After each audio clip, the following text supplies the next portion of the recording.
नमस्कार, मैं हूं प्रवीण और आप देख रहे हैं इंडिया टाइम 24 न्यूज़ का खास कार्यक्रम बोले नेताजी। और आज मेरे साथ एक ऐसी शख्सियत मौजूद है जो काफ़ी लंबे समय से आम आदमी पार्टी में सक्रिय हैं और ये ऐसे नेता हैं कि चुनाव सर पर हो या ना हो, हमेशा राजनीति में और समाज सेवा में सक्रिय रहते हैं। इनके पोस्टर्स आप अक्सर देखेंगे, इनको गलियों में लोगों की मदद करते हुए आप अक्सर देखेंगे। इनका चुनाव से कोई लेना देना नहीं है, हर वक्त ये सक्रिय रहते हैं। अमित कनौजिया की मैं बात कर रहा हूँ, द्वारका विधानसभा से उपाध्यक्ष हैं और रजौरी गार्डन से वीसी हैं। अमित कनौजिया जी, अक्सर आप राष्ट्रीय और क्षेत्रीय मुद्दों पर बात करते हैं। कल जो हुआ, कल कांग्रेस ने पूरे देश में प्रदर्शन किया और जिस तरह से काले कपड़े पहन कर प्रदर्शन किया, बीजेपी कह रही है कि ये राम के विरोधी हैं। तो आपकी इस पर क्या टिप्पणी है? सबसे पहले तो नमस्कार प्रवीण जी, आपको, आपके चैनल को। देखिए, मैं आपको क्लियर करना चाहता हूं, आज कल तो कांग्रेस ने किया, उससे पहले आम आदमी पार्टी लगातार प्रदर्शन करती आई है। आज से 5 दिन पहले भी हमने आईटीओ पे धरना प्रदर्शन किया था। और जो दिल्ली के अंदर भाजपा की एमसीडी ने जो हाउस टैक्स को दुगना कर दिया, उसको, उस मुद्दे पे पूरी आम आदमी पार्टी ने आईटीओ ऑफिस पे प्रदर्शन किया और भाजपा मुख्यालय का घेराव किया। हालांकि वहाँ पे बैरिकेडिंग इतनी तगड़ी थी दिल्ली पुलिस की कि आईटीओ के आसपास का सारा मार्ग उन्होंने बंद कर रखा था। उसके बावजूद भारी बारिश में आम आदमी पार्टी के तमाम नेता माननीय दुर्गेश पाठक जी के नेतृत्व में उन्होंने बढ़ चढ़ के भाग लिया। सभी ने भारी बारिश के बीच में भाजपा मुख्यालय घेराव किया। और जो देश में महंगाई का मुद्दा है, सबसे पहले उसको आम आदमी पार्टी नहीं उठाया और जो हाउस टैक्स को डबल कर दिया उसको लेकर आम आदमी पार्टी ने ही बीजेपी मुख्यालय घेराव किया था। जी, कल जिस तरह से प्रदर्शन हुआ, कांग्रेस ने जो किया, बीजेपी उसको सही नहीं मान रही है। आम आदमी पार्टी के नेता के तौर पर आप क्या सोचते हैं?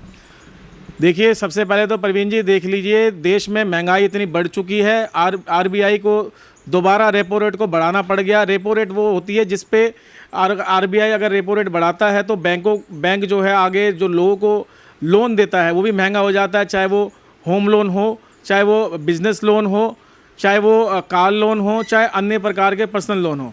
आज देश में महंगाई बढ़ने की वजह से आरबीआई को मजबूरन कहना पड़ा है कि बढ़ती महंगाई को देखते हुए हमने जो रेपो रेट है उसको बढ़ाया है।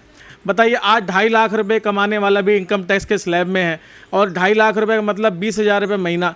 एक 20,000 रुपये महीना लगभग कमाने वाला व्यक्ति को भी आप टैक्स के दायरे में रख रहे हैं, तो बंदा क्या करेगा? कोई व्यक्ति क्या करेगा? कैसे अपना घर चलाएगा? और मैं डॉलर की बात करूं तो देश के इतिहास में पहली बार 80 रुपये के ऊपर डॉलर पहुंचा, उस पर भी कोई बोल नहीं रहा है। और डॉलर बढ़ने से जो हमारा आयात है वो बहुत महंगा हो गया है, जिसकी वजह से मोबाइल, कारें, गाड़ियाँ, लोगों के लिए जो मोबाइल फ़ोन, टीवी, जो ज़रूरत का सामान है जो इंपोर्ट होकर आ रहा है वो बहुत महंगा हो चुका है। दूध पे टैक्स हो, चाहे वो अनाजों पे टैक्स हो, इनको कोई मतलब नहीं। देश में जनता मर रही है, जी रही है, इनको केवल अपने स्वार्थ से मतलब है। तो जिस तरह से विपक्ष लगातार कहता रहा है कि जो है भारत में लोकतंत्र की हत्या हो रही है और ईडी का गलत इस्तेमाल किया जा रहा है, क्या आप इस चीज़ से सहमत हैं? देखिए, ईडी तो भाजपा की और केंद्र सरकार की हाथों की कठपुतली है।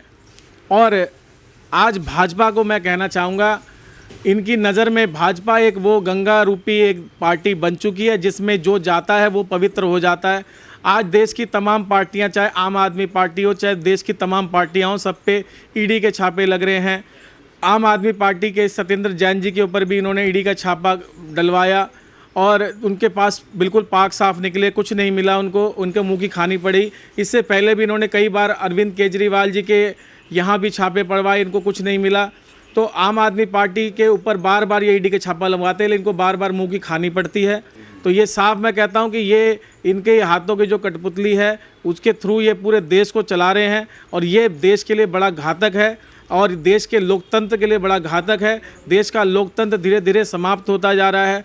ये सर्वोच्च न्यायालय की नहीं सुन रहे हैं, जो मीडिया है, जो देश का चौथा स्तंभ जो कहते हैं, वो भी इसके खिलाफ कुछ नहीं बोल रहा है। तो मैं आप लोगों से भी निवेदन करूंगा प्रवीण जी कि आप भी अपने चैनल के माध्यम से देश में जो महंगाई चल रही है, जो देश का लोकतंत्र खतरे में है, उसको आप चलाएं। आज नौकरियां नहीं है, युवा नौकरी के लिए परेशान हैं।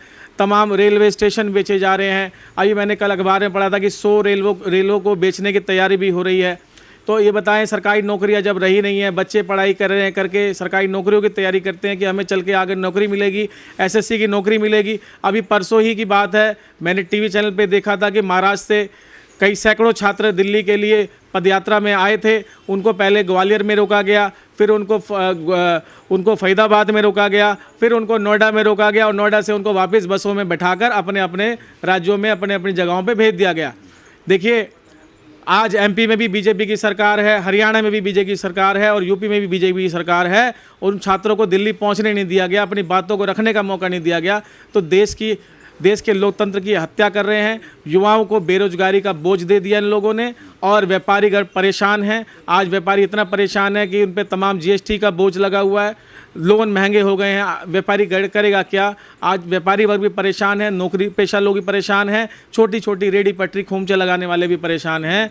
आज केवल अपना भरण पोषण करने में इनकी हालत ख़राब हो जा रही है देश की जनता की। तो वो अपने लिए आगे भविष्य के लिए, अपने स्वास्थ्य सेवाओं के लिए क्या वो पैसा जोड़ेगा अपने सत्येंद्र जैन का आपने जिक्र किया, मनीष सिसोदिया का जिक्र किया, इन पर जिस तरह से आरोप लग रहे हैं, ईडी ने छापे मारे, सत्येंद्र जैन तो कस्टडी में भी हैं, तो इसके लिए क्यों नहीं आम आदमी पार्टी प्रोटेस्ट करती है? इसके लिए क्या कुछ एक्शन ले रही है? हमने तमाम बार प्रोटेस्ट भी किया है और उनके पास अभी तक कुछ नहीं मिला। अगर आपको भी कुछ मिला हो तो आप बताएं। अभी तक कुछ भी नहीं मिला उनके पास से, ऐसा कोई भी दस्तावेज, ऐसा कोई आपत्तिजनक सामान नहीं मिला है। आम आदमी पार्टी पूरी तरह से सत्येंद्र जैन जी के साथ है और सत्येंद्र जैन जी के ऊपर इन्होंने जो कार्रवाई की है इनको मुंह की खानी पड़ेगी। और देश के तमाम लोगों के ऊपर जो ये अत्याचार कर रहे हैं, महंगाई का जो मुद्दा है, देश की जनता इनको सबक सिखाएगी। और इनको जो सत्ता का गुरूर है, पिछले 8 वर्षों से जो सत्ता पे बैठे हुए हैं, इनको देश की जनता ने अगर सत्ता में बैठाया है तो देश की जनता इनको सत्ता से उखाड़ भी फेंकेगी। बहुत बहुत शुक्रिया। बहुत बहुत धन्यवाद। तो ये थे मेरे साथ अमित कनौजिया, जिन्होंने राष्ट्रीय और क्षेत्रीय मुद्दों पर अपनी राय दी और बताया कि देश में क्या कुछ चल रहा है, लोकतंत्र कैसे खतरे में है और लोकतंत्र को बचाना ज़रूरी है। कैमरा जर्नलिस्ट संदीप प्रसाद प्रवीण, इंडिया टाइम 24 न्यूज़। खबरों से खबरदार रहने के लिए चैनल को सब्सक्राइब करें और प्रेस करें बेल आइकन।